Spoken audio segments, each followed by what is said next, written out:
Master Dilbag मैयड़ की धर्मपत्नी के स्वर्गवास पर शोक प्रकट करने पहुंचे राज्यसभा सांसद दीपेंद्र हुड्डा। बाद में दीपेंद्र हुड्डा ने प्रेस वार्ता कर कहा, आज ही सरकार अविश्वास प्रस्ताव लाए, पता चल जाएगा कौन कितने पानी में है। उन्होंने कहा जेजेपी किसानों को गुमराह कर रही है। देखिए, सबसे पहले तो हमारे साथी दिलबाग जी की जो धर्मपत्नी जी का स्वर्गवास हुआ है उस पर हम श्रद्धांजलि देते हैं और ईश्वर दिवंगत आत्मा को अपने चरणों में स्थान दे।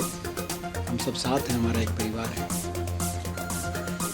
दूसरी बात, जो जेजेपी ने जो कल जो इस पूरे आंदोलन में कहीं दिखाई नहीं दिए जो लोग, वो अब कल आके किसानों को गुमराह करने की बात कर रहे हैं। ये वो लोग हैं जिन्होंने किसान के साथ बड़ा भारी विश्वासघात किया और कुर्सी और किसान में जब चयन की बात आई तो अपनी कुर्सी के चिपके बैठे रहे और किसान की कोई परवाह नहीं करी। ये लोग अब किसान के साथ विश्वासघात करने के बाद अब किसान को गुमराह करने के लिए बात कह रहे हैं कि एमएसपी मिलेगी। अगर एमएसपी मिलेगी तो क्या सारे देश के किसान संगठन जो है वो इतने अज्ञानी हैं या आप इतने ज़्यादा क्या आपने 3 कानून पढ़े हैं? फिर ये आंदोलन क्यों होता? इन 3 कानूनों में कहीं एमएसपी का जिक्र तक नहीं है। सरकारी रेट पे खरीद धीरे धीरे बहुत कम होती जाएगी और प्राइवेट खरीद बढ़ेगी जो कि किसी भी रेट पे हो सकती है, उसमें कोई एमएसपी का लेना देना नहीं है। यही एक नियम सरकार लेके आ रही है, इसीलिए तो लड़ाई है। किसान और किसकी लड़ाई लड़ रहा है? तो मैं जेजेपी के उप मुख्यमंत्री जी और बाकी लोगों से कहना चाहता हूँ कि ये जो किसान के साथ आपने विश्वासघात कर दिया, किसान का तिरस्कार कर दिया, किसान को अपमानित कर दिया, किसान को प्रताड़ित कर दिया, हरियाणा के अंदर जो इस सरकार ने बीजेपी जेजेपी सरकार ने किया, मगर हमें उस बात की परवाह नहीं। मगर आप कम से कम गुमराह करने के लिए जो है आप कम से कम बख्शें किसान को। आप खुल के कहें कि किसान का हमें कुछ नहीं, हम तो केवल कुर्सी के चिपके बैठेंगे, कोई बात नहीं, हम देखेंगे उस बात को। मगर जो लोग इस तरीके से किसान को विश्वासघात और गुमराह करेंगे, आने वाला समय उनको माफ़ नहीं करेगा, ये मैं कह सकता हूँ। यही बात मुख्यमंत्री जी कह रहे थे, यही बात प्रधानमंत्री जी ने भी कही, मगर मौखिक कह रहे हैं। जब कानून बनाए, कानूनों में तो एमएसपी है नहीं।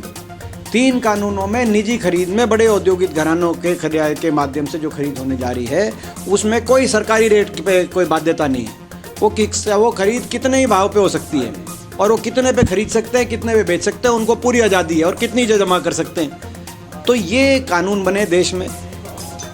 मैं सरकार से आग्रह करता हूँ 3 कानूनों को वापस लिया जाए तुरंत। अगर रिफॉर्म करने की बात, हम रिफॉर्म के खिलाफ नहीं है उसमें, मगर विचार विमर्श करके किसान संगठनों को साथ लेके सर्वसम्मति से कोई रिफॉर्म दोबारा से लेके आया जाए, संसद के अंदर बहस होके देश में एक सर्वसम्मति से बने और जिसमें किसान हित को सर्वोपरि रखे, औद्योगिक घरानों के हित को सर्वोपरि रखने की जो नीति है, इस नीति का हम पुरजोर खिलाफ विरोध करते हैं। औद्योगिक घराने और किसान में जब चयन की बात आएगी तो हम किसान के साथ खड़े हैं। ये जो जेजेपी के कुछ लोग, वैसे तो जेजेपी के कई विधायकों ने अपनी अंतरात्मा की आवाज़ पे साज दिखाते हुए सही स्टैंड लिया है, कुछ जेजेपी के विधायकों ने, उनका हम स्वागत करते हैं और उनका हम धन्यवाद करते हैं।